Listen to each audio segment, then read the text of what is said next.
嗨，大家好，我是老魏。现在是上午的9点半，收拾好行囊，准备出发。先去海云关，然后再到岘港。到岘港距离比较短，但是海云关9曲18弯，表面上是很短，实际上要走很多的路，而且都是山路，要走得很慢。好，我们现在出发。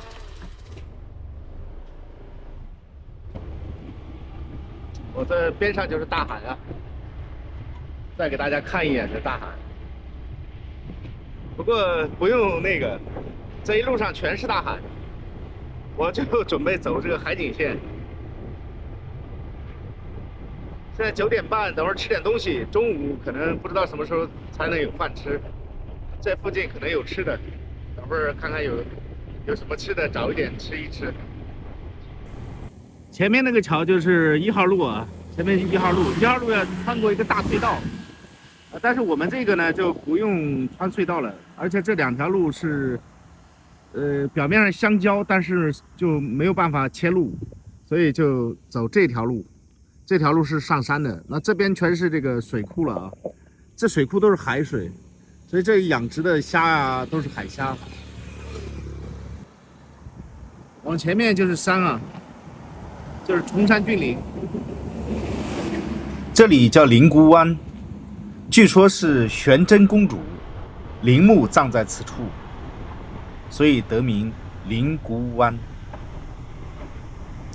玄真公主是越南陈朝的公主，陈仁宗之女，陈英宗之妹。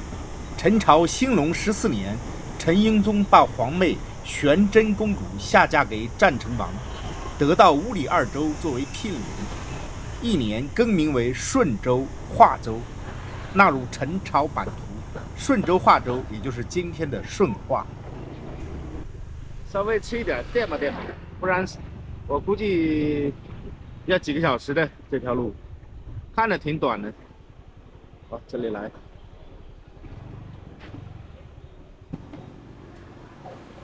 我早上一醒过来，基本上就是在剪辑视频了，所以就没有地方吃东西。昨天早上也是，没地儿吃，找不到地方。这一小碗粉还不错啊！那老奶奶还给了我一壶茶。那碗粉量挺大啊，4万越南盾，价格是很便宜啊。这上面就是1号国路，1号国路的桥，前面1号国路要走隧道，它是比较近一点，所以1号国路到岘港是很近的。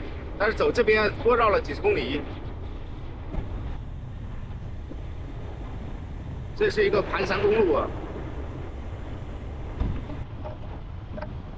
建立了一个火车道，这里还有一个火车道。啊，我住的地方都可以看到哎，但是拍不清楚啊。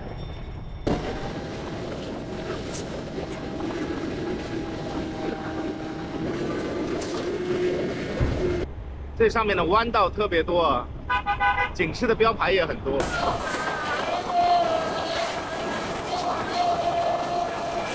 在左边就是大海啊，但是这边的大海这边没有海滩了，全是山。啊，我很喜欢在这种山路上骑行，就这种山路很适合开车了，开车也很舒服。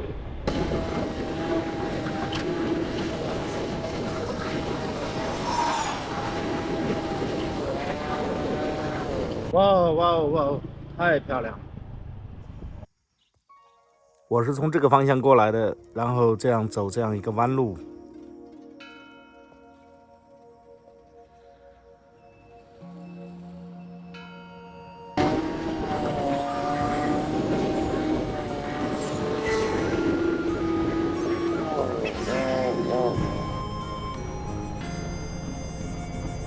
哇，感觉山上好凉爽啊！天气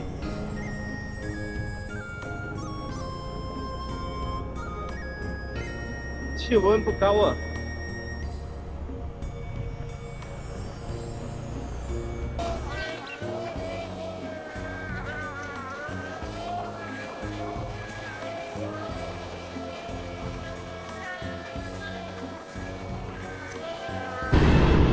其实这条路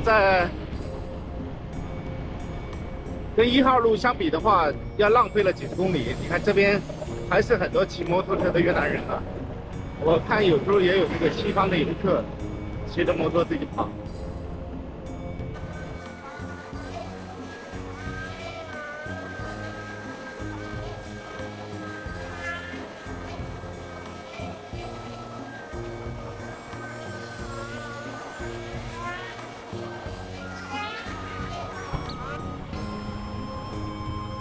这里可能是个小庙啊，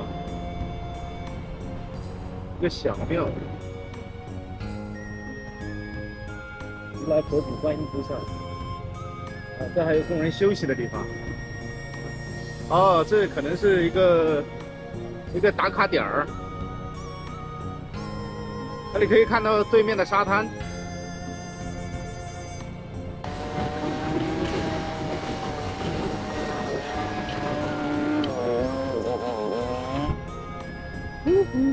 这里有一个休息的地方，我也停下来喝杯咖啡。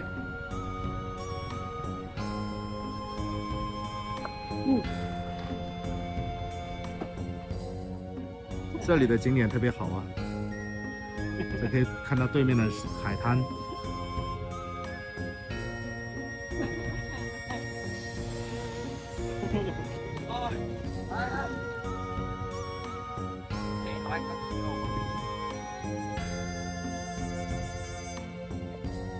我住的海滩就在这里，然后我是从这个盘山路一点一点的爬上来的。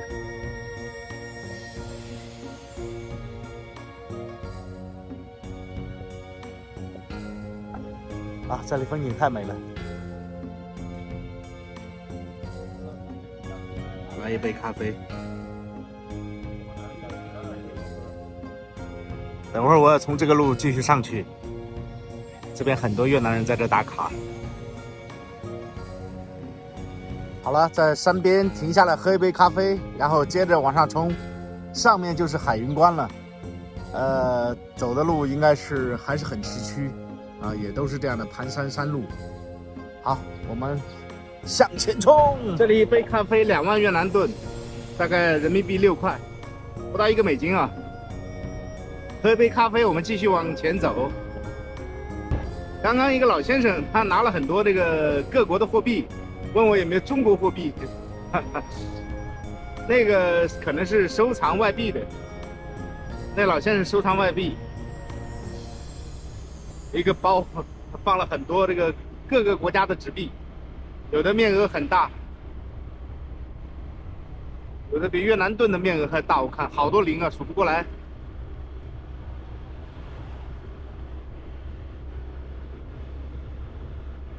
在这里都感觉稍微有点凉啊。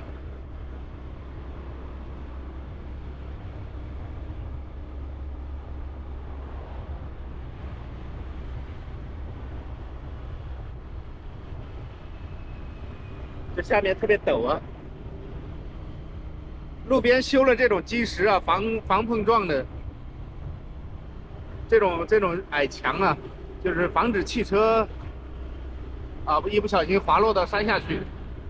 因为山下太陡了，基本上下去结局是注定的。这个美女在那边写生吧。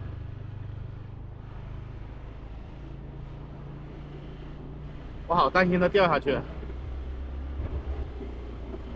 所以我为什么着急要在山下吃完粉，就是因为这个，因为路上你忍不住就想停下来欣赏一下风景，就会很耽误时间，你不知道下午什么时候能吃到饭，可能这段路今天要花很长的时间走。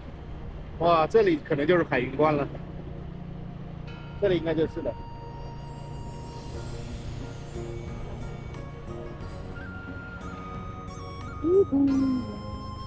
哇，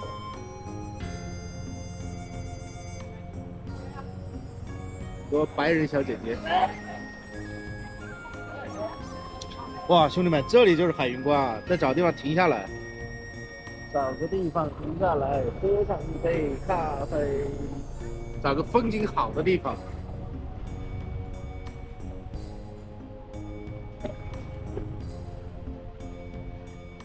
这里还可以，这里就是海云观了。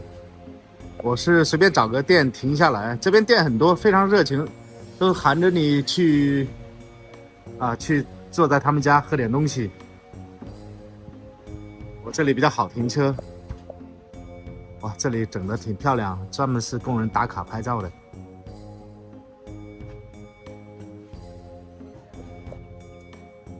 在这个位置也可以看到我住的我住的那个地方还有沙滩。海云关口应该指的是楼上这个地方，还有一个关隘，等会儿我上去走一走。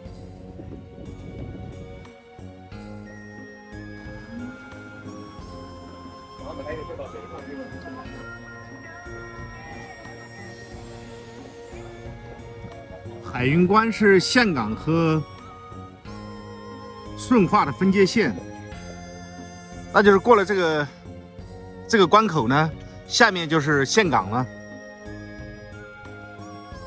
其实海云关在越南也是越南地理上南北越的分界线，就是南越和北越过了这个海云关，它的这个气候就完全不一样了，变化很大。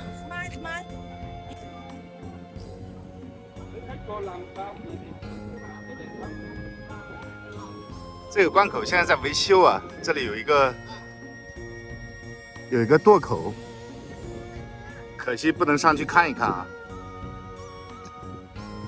这边上都围了铁丝笼，没有办法上去上去看一看。这个上面应该还有一个越南文的标牌，就是越南南北的分界线。整个上来的包括下去的这盘山公路啊，被评为就是世界上最美的海滨公路最美的海滨公路。这沿途的风景确实非常漂亮。等一下呢，我就往岘港方向去开了。这条路交通路况十分复杂，而且因为海云关这边嘛，山上有很多雾霭，所以有时候视线也不太好，加上路况也比较复杂，所以这里以前这交通事故频发。现在在我过来的时候，我们看到一号路有个隧道叫海云隧道，大部分的车就分流到海云隧道了，所以走这条路的车呢，相对来说都是带有旅游性质的、观光性质的所以呢，现在车少了，交通事故也少了这里相对来说还不错，路可能没有那个1号公路快，但是真的比1号公路美多了。如果你有时间，可以走这条路。我把那个新都宝的钱付了。Hello， 新都宝bao nhiêu？ 新都宝bao nhiêu？ 30。OK。这里价格3万越南盾，和胡志明的差不多，可能比胡志明的很多店都便宜。好，现在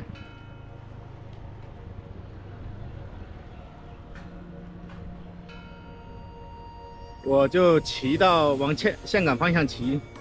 好，这车靠路边了，走中间吧。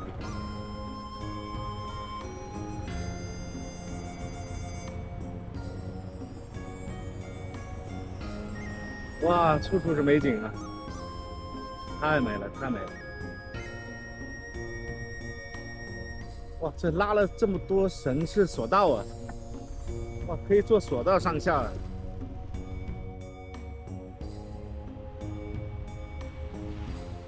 这里还有索道，真不错，真不错。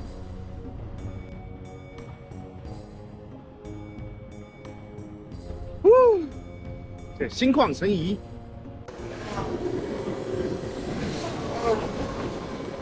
我觉得西方人挺勇于探险的，很多西方人白人，我看他们很多都是一个人，也在越南这样骑行。哇！我就是从下面上来的，哈哈。下边的路感觉太酷了。下面的这条路呢，可能是等一会儿我要走的路，这样一条盘山的路啊，然后走下面，然后这座城市呢就是岘港了，前方出现一座城市，就是岘港市了。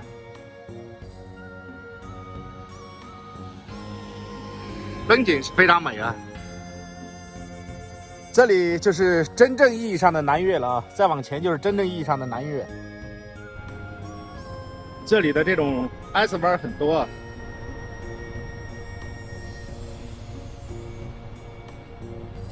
到这边晚上的时候会觉得特别凉爽。那在北岳的话，晚上会有那种比较热的感觉，包括在冻海晚上都很热，但是相对来说也还可以。只不过到了这边是气候变化很明显。啊，这边晚上就更舒服了，这更像我们喜欢的越南。啊，这里也有一个咖啡店，啊，这样的一个小店小点儿，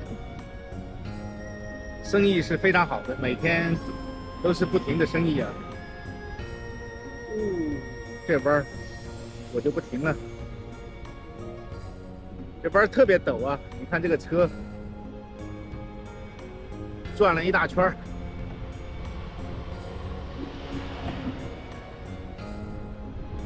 今天天气非常好，没有下雨。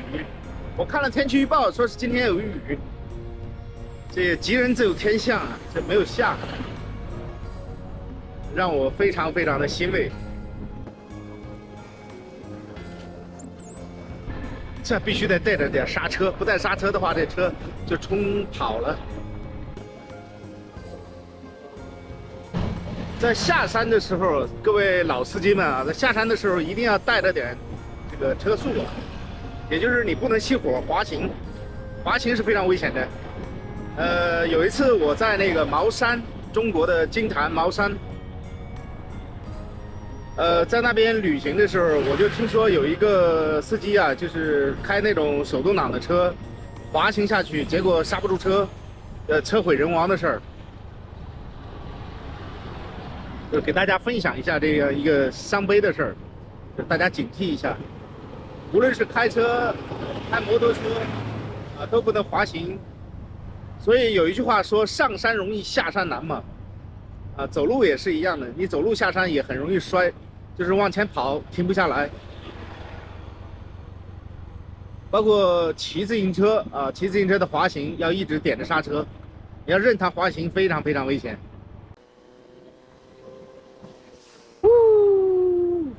哇，这样看岘港太美了，岘港太美了。这晚上的话，在这里待着肯定是更美啊。人生总要留点遗憾，晚上的夜景就看不到了。我有一个朋友，他也是从河内骑到胡志明，他就跟我说，岘港的夜景是最美的。他说爬到一个山顶，当时他也说不清是什么山顶，有可能是那个那个巴拿山那边吧，或者是其他的哪个山顶。他说摩托车骑到山顶上看岘港的夜景。美轮美奂的，特别特别漂亮，啊，整个海岸线就岘港最美。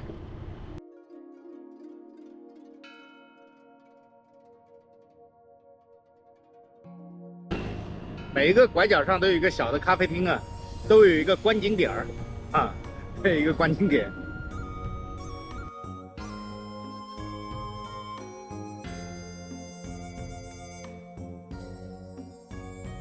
在越南，摩托车就是机动车，它实际上是走的就是机动车道，所以这边你看，它没有单独辟出来一个车道，啊，没有辟出来一个就是非机动车道。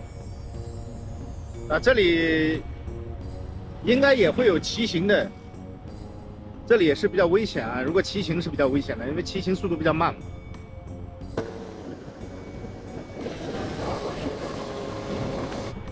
就是在路况不明朗的情况下，速度尽可能的慢一点，大家不要赶时间，因为目的地总是能到的，对不对？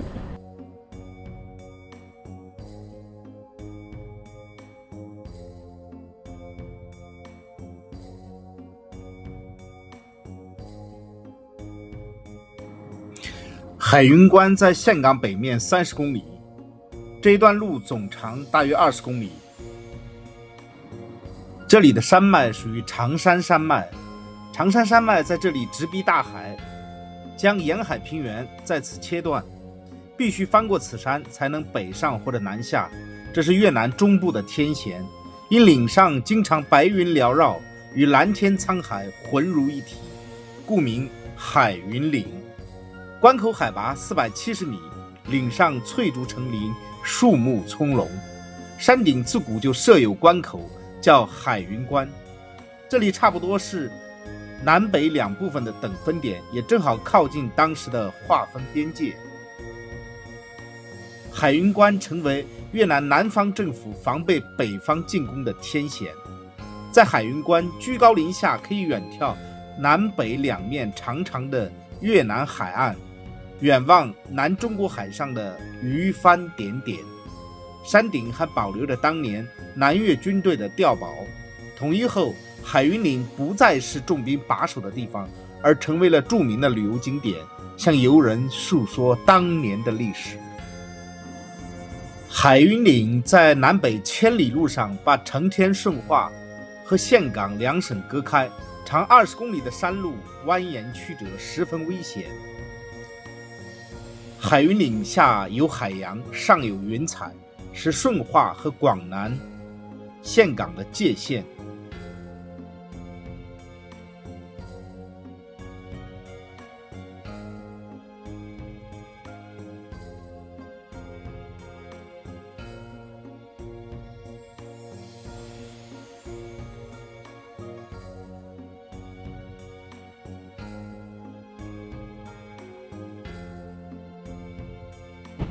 好，现在我就往岘港方向走了。